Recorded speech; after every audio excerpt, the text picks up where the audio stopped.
does the vision hold for this money-minting project? This is a people's industry. Is eventually we're going to reduce most of the primary processes to the farmers. You know, our vision is that going forward, between 5 to 10 years, many of the farmers would be able to add value and give us the dried chips. Because if the farmers brought here dried chips, they actually get more money. Okay? They also have better bargaining power than they do when we take the matoke. And that's really why government invested, to ensure that the leverage of the farmers is improved. Principally, any farmer who is within a radius of 50 kilometers from us will not need to do this, because we'll be able to buy all the bananas. We are building capacity here to be able to buy all the bananas within that radius. So the farmer should have been positioned beyond 50 kilometers from us to make it sensible, because we don't want to close this. We want to be able to continue to add value here and have the standard, especially for export. Most of the export flour has to be made here. And gradually, of course, the farmers also raise their capacity to be able to do that. But we don't want to interfere with the export volume. So these will be made here. And we are looking at building the capacity, productive capacity of the farmers, so that within the range of 50 kilometers from here, they will be able to produce sufficiently to power most of the export market. Now, for any farmer who is beyond that, first of all, you need to have a cooperative, because you will not be able to sustain a dryer as a single farmer. Even if you have 20, 40 acres, our cry to all of them, we tell them, please form a cooperative, outgrowers, so that when you put up this drying plant, it doesn't cover a white elephant. You get it? The issue is that bananas have got peaks and low, and especially when you have the low, if you are just a single farmer, or if you had a problem, then we have a big problem sustaining the dryer. So we tell them you need to have an aggregate of farmers so that you can produce at least half a ton of dry stuff every day. That is the benchmark. So we are working on models that we have a section of the business section which is going to go to farmers who identify themselves as potential places for planting, and develop a model for them and tell them, no, your productivity is low. We can do ABCD to power your productivity, or you bring in more farmers so that you can ensure that the productivity can get there. The good news I want to tell the farmers is that getting a dryer is like getting a lorry. A lorry today you take banana, another day you take potatoes, another day you take pumpkins with the same lorry. So a dryer is also like a lorry. Today it will dry bananas, the other day it will dry them when they are fruit, the other day it will dry mangoes. A dryer is multifaceted equipment. So getting it in your community also will give you the capacity to diversify your productivity. If you are the farmer, as I said, the best future, especially if you are very far, because if you are very far, you have very high benchmarks of transport.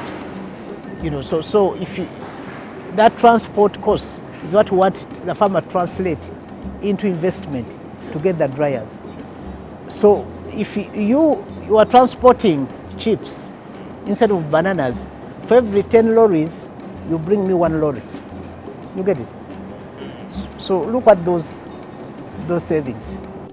Many farmers at this point are wondering, where is the market for all these products? But we have a lot of markets waiting for this product. Why do we have markets? We have markets because banana flour, if it's produced competitively, can work very well as a substitute for wheat.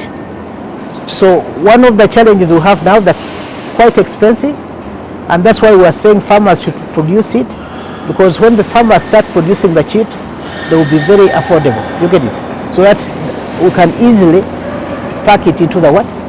Into the bakery industry. So we have the bakery industry locally when you put the banana flour in your bakery product, it is different. It's different.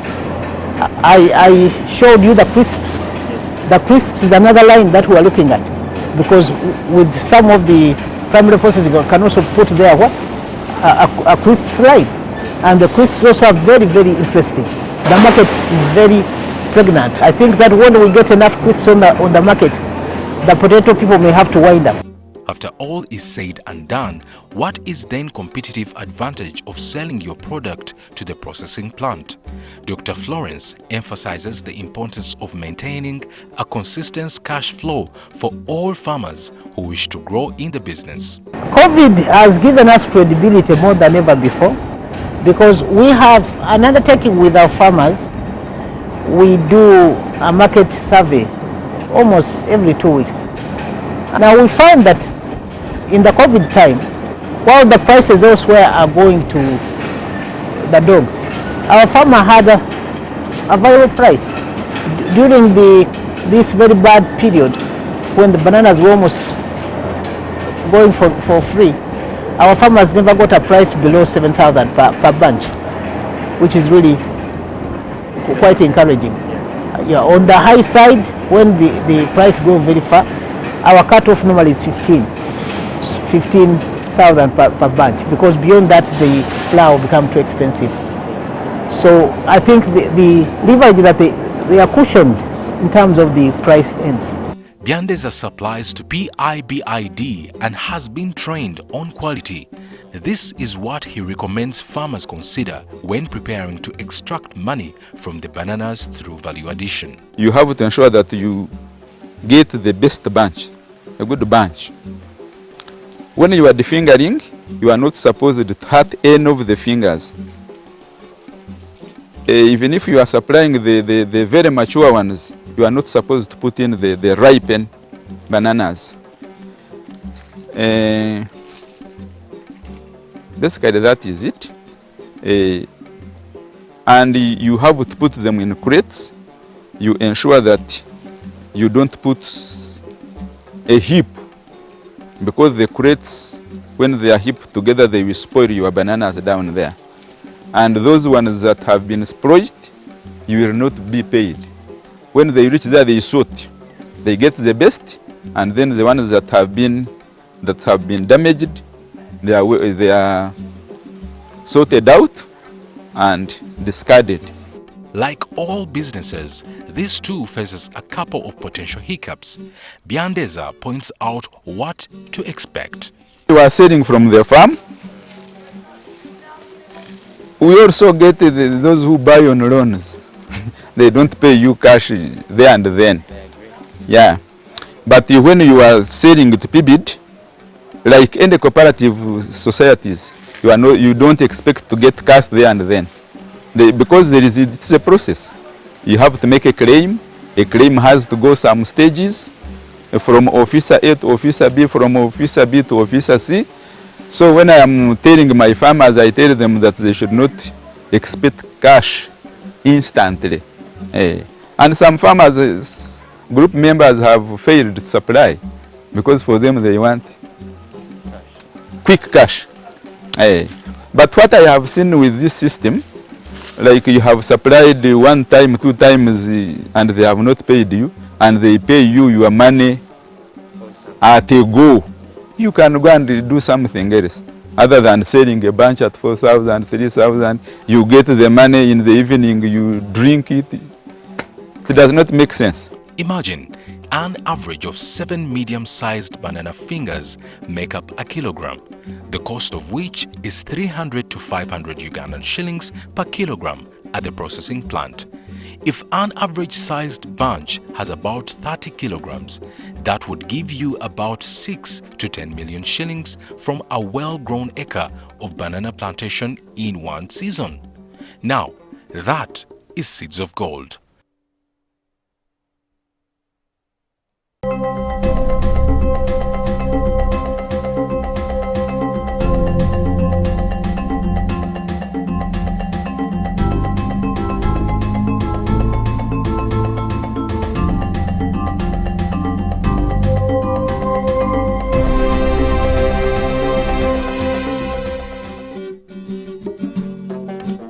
Matoke, also known as ibitoche, is the local name for the indigenously grown banana plant.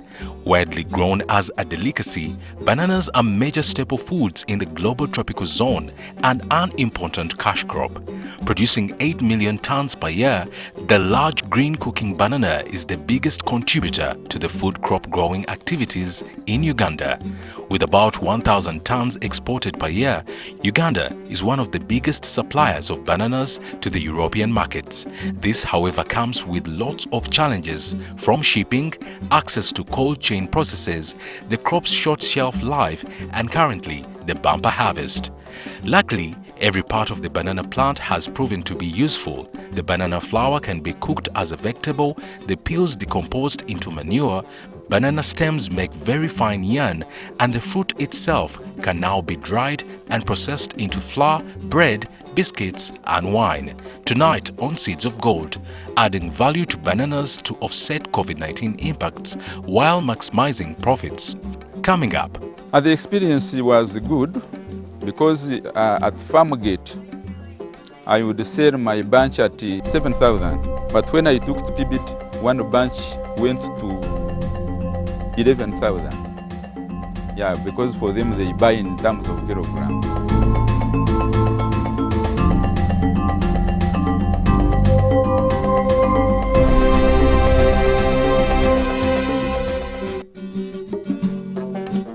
Banana prices have significantly dropped from an average of 15,000 Ugandan shillings per bunch to as low as 2,000 Ugandan shillings across markets. Although the price drops are always expected during the peak harvest season, running from June to August, the drop this year is unprecedented, mainly due to the limitations in export and the favorable climate conditions from last year. Many farmers now are struggling with their produce after the prices hit the lowest mark. In the same regard, some see the opportunities herein. To start this journey, we took a stroll down to the biggest matoke producing region. This is where we found Byendeza Saverinas, a resident of Mitoma district, running a 20-acre banana plantation. Listen to his story. My starting originated from my father. My father liked growing bananas, so I inherited the love for bananas from him. I sell from the gate, from the farm, when I have people who want, even these ones from the community, they come and buy. I also sell to traders who take to Kampala, who take to Southern Sudan. But of recent, I think it was in Feb, beginning with Feb, I have been selling my matoke to Pibit. And these other smaller ones who come and buy from the field. At first I would get around 150 bunches. Yeah. Before, I think that one was before I practiced the best practices. Yes, but now I am able to get 180. Between 180 and 200. On average, I used to get around 0.5 every month when I'm selling to the local market. We would sell bananas to those who are making parties, those who have the funerals, the hotel people would come here and buy. People would come and buy, take matoke to Kasese, Rwanda. But with the coming in of COVID, all that one has stopped. Before I would sell a bunch of banana at 10,000 and above. But now at this time, a bunch costs 3,000, 2,000. Yeah.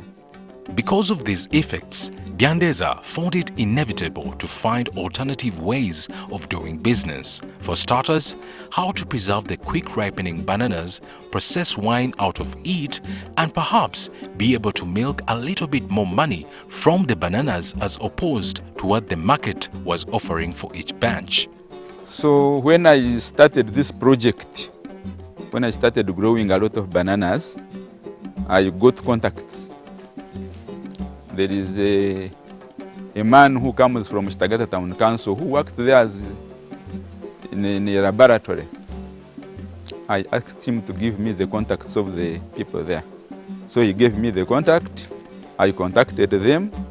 They told me the procedures. One of the procedures is that you must be having a cooperative society in order to sell your matoke to PBD. So I liaised with the cooperative, the commercial officer of Shema. He came here and visited us. He directed us on how to form a cooperative society.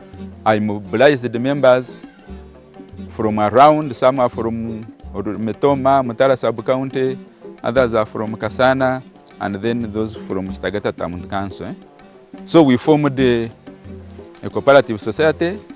The commercial officer assisted us in registering it. Once we got our certificate, then the PBD people allowed us to start selling our matoke to them. Yeah, the first time I supplied, that was in February, they wanted 7 tons. I had taken there about 4 times, and they paid me all that money at once. Matoke are a highly perishable fruit, and with the current state of high supply than demand, running a banana project seems risky unless if you are following Biandeza's footsteps to add value to the bananas. A government-funded project in his area is supporting this process. The Presidential Initiative for Banana Industrial Development, PIBID, is developing matoke into a gluten-free flour, further processing it into bread, biscuits and cookies, all of which are sold locally as well as exported globally. Dr. Florence Muranga, the pilot plant director, takes us through what is required to make this money. Value chain starts with a cooperative. The cooperative do the harvesting, and they have to follow a certain value-added harvesting. They don't cut the banana at the top, at the bottom. They cut it at the top and carry it at a center where they handle it. Because here now we get fingers, we don't get bunches. So they manage all that. Then they do the first washing is done with them, and then they crate in these crates and put them on the trucks. So we receive the bananas. We've got to do a small quality assurance to ensure that what is in the crates is actually bananas, not potatoes, not anything else. So after that, the crates are brought in here, and we have here normally stools for the peelers if we are peeling. We do the steaming. So if we are doing the steaming from the crates, we put in the steamers, and then from the steamers we take them to the slicing room. But if we are peeling, as you see, we put them in the peeling machine, or we have also the peelers supporting the process, and then we convey the whole product to the slicing. This section, which we call the primary processing unit, reducing them to small units and drying them. In this particular unit, through the R&D that we've performed and collaboration with our stakeholders in Europe, we've been able to power the drying process to give us at least a ton per day, a ton per shift. So that means that in the 2 shifts, for the capacity we have here, we get 2 tons of dried stuff. And we are still counting. We are doing R&D. We believe that we'll be able to raise that even to higher level. I would say we do what I would call comprehensive value addition, because when we talk about value addition, we normally talk about the primary value addition, the secondary value addition, and the tertiary.